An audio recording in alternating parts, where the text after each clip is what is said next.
Ladies and gentlemen, in these days of virtual communication, it's often difficult to know whom one is addressing and how you're all faring as we work our way out of this global pandemic.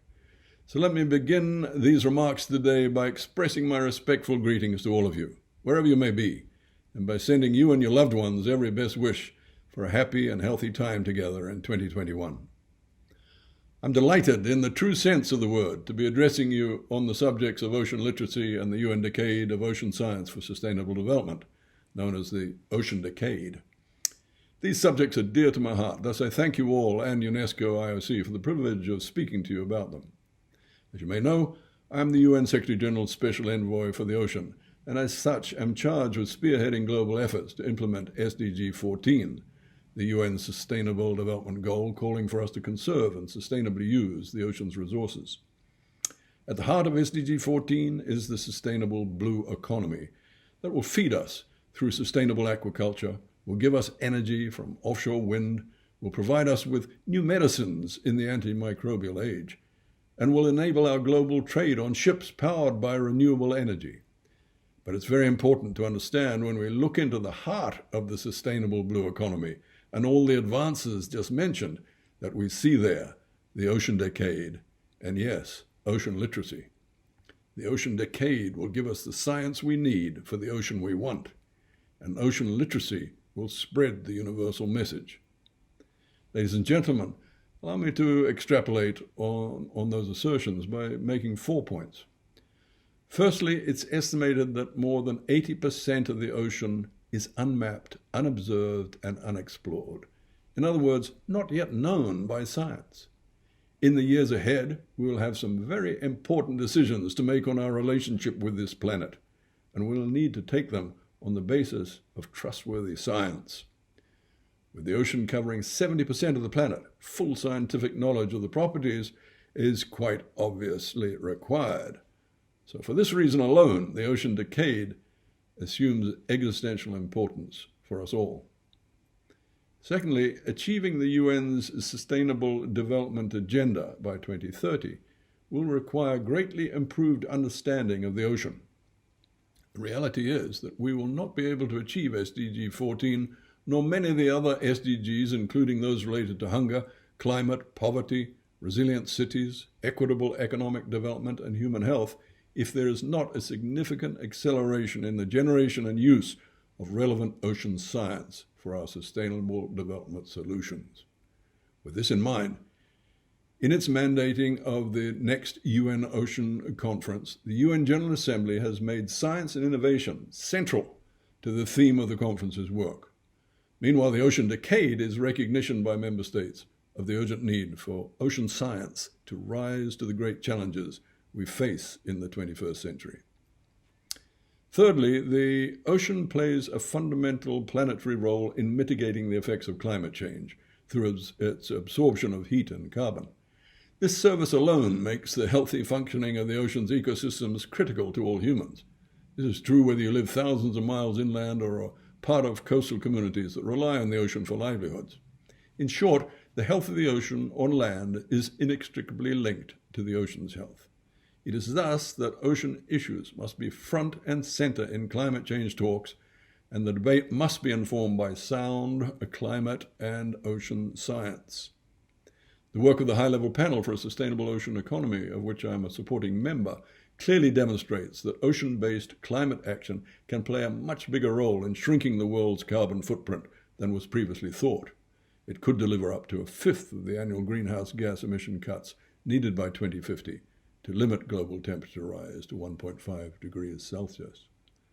And fourthly, none of us are exempt from the responsibilities for and effects that will arise from the decline in the ocean's health. All of us have a stake. Think only of the fact that every second breath you take comes from the ocean to appreciate the universality of our predicament. To sum up our predicament, I give the example of coral. The special report on global warming by the UN's Intergovernmental Panel on Climate Change shows that once global temperatures increase beyond 2 degrees Celsius above pre-industrial levels, we will lose the great majority of the planet's living coral reefs. Meanwhile, the World Meteorological Organization warns us that on our current path of carbon dioxide emissions, we're heading towards a temperature increase of 3 to 5 degrees by the end of this century. In other words, stay on the current track of greenhouse gas emissions, and we will be doubling down on corals' extinction. Coming from a Pacific island, I find it incredibly difficult to imagine a world without coral. Apart from all their other wonderful features, coral reefs are home to up to 30% of the ocean's biodiversity. Thus, their loss would be catastrophic for the ocean's ecosystem. And I say again, we cannot have a healthy planet Earth without a healthy ocean. We have work to do. Ladies and gentlemen, the implementation plan for the ocean decade has recently been approved, and I'm excited by all it lays before us. It offers a clean ocean, wherein sources of pollution are identified and reduced or removed. It offers a healthy and resilient ocean, wherein marine ecosystems are understood and protected and restored and managed. It takes us to a productive ocean that supports a sustainable ocean economy and a safe ocean in which life and livelihoods are protected from ocean-related hazards. And it delivers us an inspiring and engaging ocean wherein society understands and values the ocean, both in terms of human well-being and of sustainable development. So over the next 10 years, from a comprehensive scientific understanding of the ocean's genome, including the genetic properties of life in the deep sea, I'm confident we're going to find the requisites for human security on planet Earth. All of these developments will require adequate science, and financiers will want to see sound evidence of sustainable ocean planning before allocating funds. Such plans will have to be based upon reliable science. Therefore, the ocean decade could not be more timely. We've long recognized that there is a disconnect between what scientists know about the ocean and what the public understands. And we've long acknowledged that the ocean is not sufficiently emphasized in formal education. Supporting and enabling ocean literacy will change that by increasing awareness on the state of the ocean, providing tools and approaches to promote ocean knowledge, and by disseminating the essential findings of ocean science, all in the cause of ocean sustainability. Since human health is inextricably linked to the ocean's health, ocean literacy is a portal to understanding how to be responsible in what we consume, produce, and decide for our planetary future.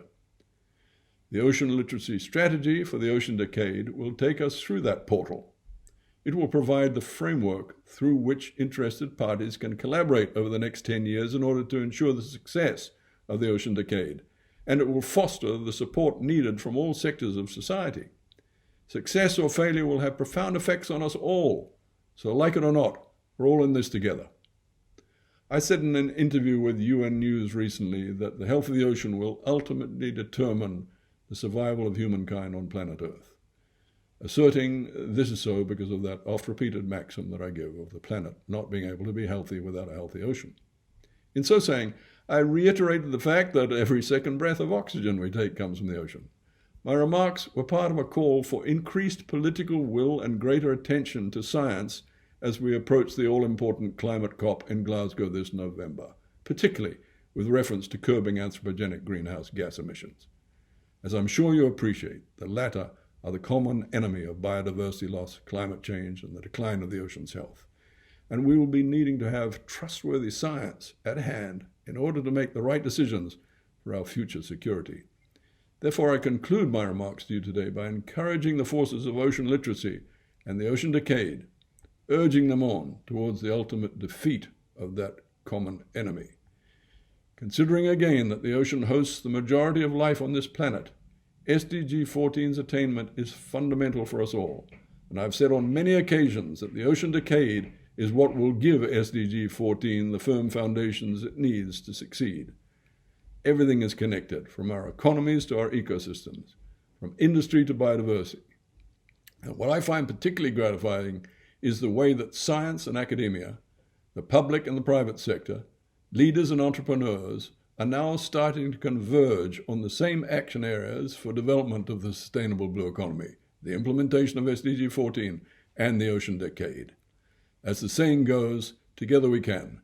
So may ocean literacy spread the word accordingly to every corner of the globe. I thank you for your attention.